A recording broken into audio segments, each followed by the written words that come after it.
Do'konimizga yengili 1.18 o'lchamda katta modelga olib kelib qo'yganmiz. Narxlari 385 i5 modeli.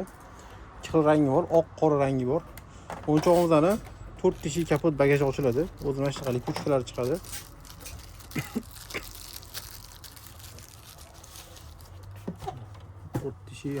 Kapotlari, bagajlari hammasi ochiladi.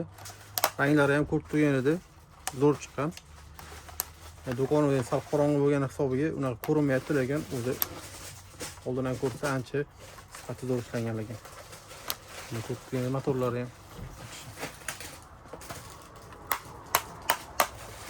balonlari ham qayladi. Sifati zo'r.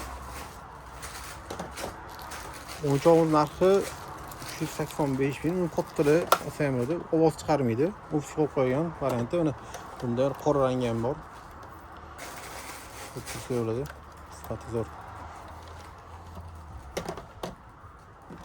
X5 mashinamizdan olib kelib qo'yganmiz. Narxi 415 ming so'm chiqqan. Bu ham 1.18 masshtab. Orqalari, kapot, bagaj hammasi ochiladi. Orqa eshiklari ham. Motorlari ham o'xshatib qo'ygan. Bundan ovoz chiqarmaydi, balonlari qayladi.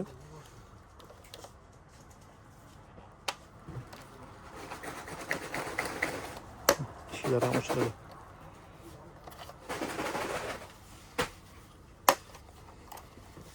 O'yinchog'imizning qora rangi bor. Chegana bu tomonda oq rangi. Oq rangi rosa chiroyli chiqqan. Ko'rib turganingiz oldida ochiqroq, orqasi qora tonirovka qilingan o'xshab ishlab qo'yilgan. Tepada rafda yuklari ham bor. Qisqasi katta o'g'illarning o'yinchoqlari bu.